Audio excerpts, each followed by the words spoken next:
Hey, I'm Christian Stark. Welcome to our YouTube channel. I've been doing film and theater and photography for a really long time, but I took a little bit of a break. I decided I want to go do something different, so I did the other thing that I do. I got back into security, and I've been doing cybersecurity as my day job for a while. We decided to kind of get back into things with film and photography and stuff, and one of the first things we wanted to do was start a new YouTube channel. And to kick it off, what we're doing is we are going to go back and look at some of our older films that we've shot in the past, so you guys can kind of see where we came from. And I can't think of a better place to start than the film that I made that got me into USC film school. I grew up in North Idaho, small town, country boy, grew up playing in the woods, all that kind of stuff. And USC was like a dream for me. I loved making films as a kid. I got my first camera in 6th grade. And ever since then, I've just been filming and telling stories and figuring out how to do cool stuff with cameras. I loved movies growing up. Star Wars, of course, is probably one of my favorites. Indiana Jones, all that kind of stuff, typical. And I just wanted to do that. So when I learned about USC Film School, when I learned it's the best film school in the world, that is the place that I wanted to go. But how does a kid from Idaho get to USC Film School? I honestly thought it was impossible. And I can remember, when I was in undergrad, I was getting ready to graduate, I wasn't quite sure what I was going to do. Looking at the application and just going, there's no chance of me getting in. I don't think I even had enough Spanish to get in. I took maybe 2 years of it in high school and it still wasn't enough on the application for the undergrad program. And I'm like, okay, I'm done.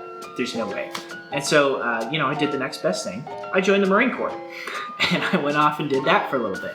So, joined the Marine Corps, did that for a time. And when I got in the Marine Corps, I went to undergrad. And I went to a small school in Riverside, California, where I studied film and theater for a little bit. When I was done with that, I went home. I ended up getting a job in Idaho as a media director. And I did that for a little bit while I was applying to grad schools. Got into grad school at the University of Hawaii for an MFA in directing. Took that, went to Hawaii. It was awesome. Got to live there for a little bit.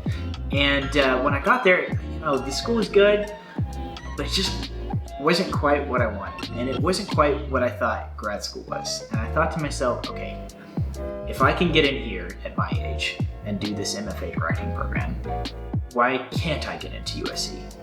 And so I started all over again. I actually had applied, I think a year before that, I had applied to get in the MFA program for their, maybe their spring entry or something like that, and it didn't work out. But this time I really took my application serious. And part of that application, you're required to submit a film or a series of photographs, something to show your storytelling ability. I loved making films. I was obviously going to go the film route. So I started thinking about what I was going to do when I developed the promise script. I went with something I knew, kind of the military stuff. I love action films, so that was kind of a natural fit for me. And I wrote the promise. So the next step was to get everybody together and try to film this thing. We had no money. The camera I had at the time was a Canon 5D Mark II. We had very little equipment other than that. But I had some really cool friends who loaned me some really cool props that you see in the movie, and we made it happen. I think we spent about $200 total, which I realize it seems like it probably cost more than that. No, people just kind of helped us out, and so we got a lot of stuff for free, and that really helped. All the talent, there's just friends and family and folks who volunteered their time to help out. Crew is the same deal. I mean, it's just people came together, wanted to tell a story, and we didn't have anything to do it with, but it was a good idea, and so we just kind of went for it. And I think that's really the moral of the story that I want to tell you guys, right? You think these things are impossible, and you just have to stop thinking that. You have to just go for it. At a certain point in time, you got to say, this is what I want to do. You got to come up with a plan, and you just have to go do it. And that's exactly what we did with this film. So, last week, we premiered the film on YouTube. I don't think we've ever shown it in public before. So that's kind of a cool thing as well. We sent it off to some film festivals and we get, used it for my USC Film School app. But other than that, I don't think it's ever been seen in public, so this is the first time. And I thought it'd be really cool to just kind of watch the film and do a little bit of a commentary track, talk about how we made it, why I did things the way I did things. And it should be pretty fun. I'm actually really excited. you know, this film is pretty old. There are definitely things that I could have done better. And looking back on it, you know, of course, you always think that when you look at your work, there are always things that I would do different with every film that I've ever made. Even with a single frame, right? Like a single photograph that I'll do. I think back, if I just shifted the light here, if I had just done this. And that's always going to be the case. But, you know, I think that's what's cool about film and photography and theater, is you are always learning. And that is definitely some of the draw to this field for me, is I always want to keep getting better. So let's take a look at the film. So this opening was based on a film that I really liked at the time called Act of Valor.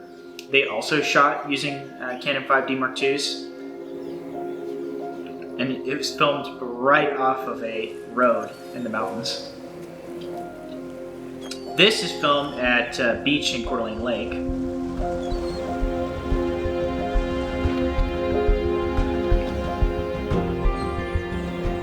You were a hole in that picture yet? Tried to use the jungle sound effects to kind of make it feel like it wasn't North Idaho.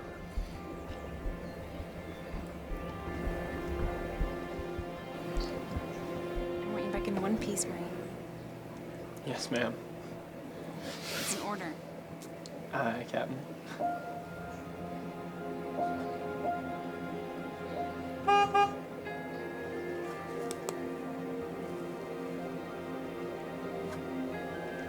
Those straps need to be tied down. You would get yelled at for that, or they would already be taped.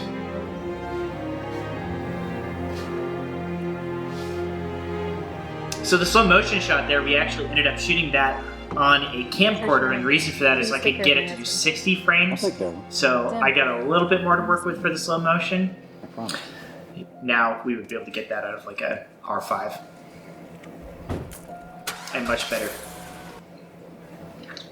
This scene inside the house here, this actually is a little bit longer, and we ended up having to cut it for time.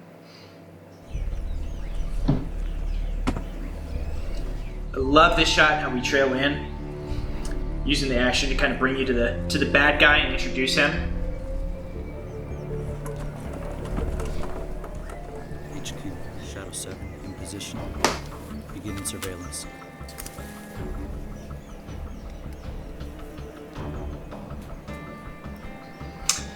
That's actually my aunt right there, about to get executed.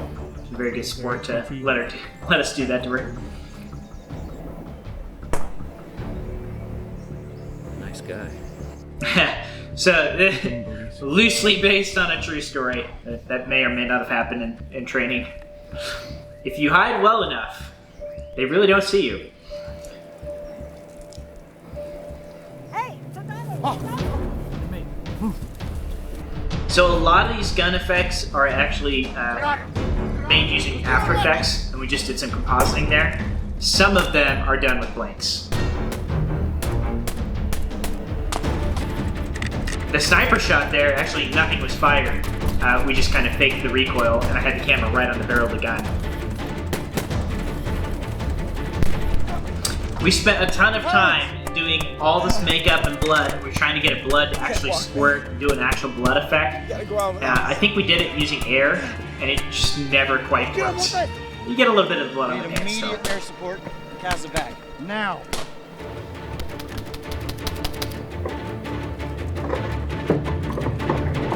The grenade effect here is actually just a dirt charge. Oh my, shut up! We're both getting out of here.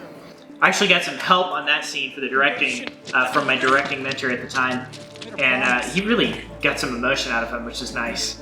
We had to film that a couple times, but it ended up turning out pretty good.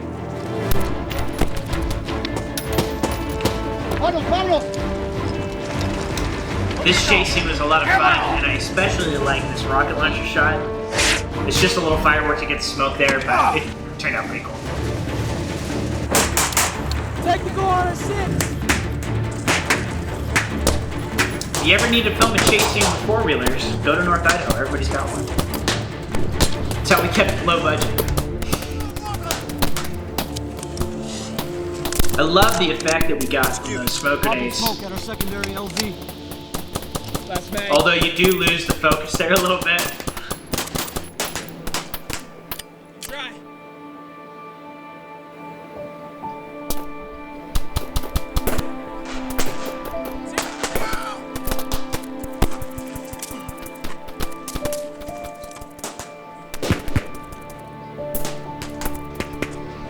this last effect here, that's all After Effects compositing. Tim, we made it. It doesn't look the best, but I think it's good enough to tell the story, right? And I think that just goes to show, like, story is always going to be key, right? Story is above everything. If you have a good story, a lot is forgivable. If you don't have a good story, people pay a little bit more attention to how good the effects look. And that one's not the best. So that's the film. And I think I did this maybe about a year before Hawaii. And I applied for like an early admission to USC to get in for the spring. And I didn't get in. I did kind of rush everything and just threw the application together. I think if I remember right, it had to be turned in by June. And so we shot this promise film and did everything on it in maybe like a week. It was crazy fast. And I had to get everything else together, and I'm not surprised that I didn't get in. So fast forward like a year or two, I'm at UH. I'm like, okay, I really want to apply. I think I can do this. I think I can get in. I spent a lot more time working on my application, polished my essays, and this is the film that I submitted. And I got in. It was pretty crazy. I don't know how else to say that. It's just like a dream that you never think is actually possible coming true. I'm just so blessed to have been able to do that. So, you know, I think I found out in, I want to say like May 2016 that I had gotten in. And that August, I packed my bags and went to LA. And I spent the next 3+ years on a wild, crazy adventure that was USC Film School. I actually took a break in the middle of that to go to Africa and shoot a documentary called The Good Road. I helped shoot the pilots for that. If you've ever seen that on PBS. I did a lot of cool and wild things during that time. And this is kind of like the beginning of that. It kind of, you know, set me on that road. And I think it's a really good example of what you can do if you just have, you know, a lot of loving support and help from friends and family, and you rally them around a good idea and you get everybody together and you just make something happen. It is just a product of sheer will, because we really had nothing to do this. And even years later, I'll come back and watch this film, and I'm just so proud of what we were able to accomplish with what we had at the time. You know, it's not going to win an Oscar or anything like that. It's just a short film that some kids made, but it's pretty cool. So that's The Promise. I hope you guys enjoy it. I hope you enjoy it as much as I enjoyed making it. Sometimes just making the film, it's just so much fun. You know, maybe even more fun than watching it sometimes if it doesn't turn out so good. In this case, you know, I think both watching it and making it was fun. I am excited to share with you guys more of what we've been doing and what we've done over the past. I don't know yet what all we're going to post on this channel, so we're going to have to see what we dig out of the archives and run. But one that I'm particularly excited for coming up will be Vers la Lune, which is a French short that we shot while I'm at USC. So I think it's really cool. You'll be able to see some progression there of what it looked like before film school and what it looked like in film school. Along the way, I'm hoping to do some more tutorial videos, show you guys how we do things now, give you tips and tricks. We'll blend in some of the photography stuff, some of the other things. But let us know in the comments what you guys want to see more of. Tell us, you know, what you're interested in. And we look forward to reading those and getting your feedback and coming up with some ideas for this channel. If you haven't already, please like and subscribe to the channel. It will help us out a lot as we're trying to build this up. We also have an Instagram going, and Facebook, and some other stuff like that. You can find the links to that in the description. Thank you so much for your time, guys. I look forward to seeing you in the next one.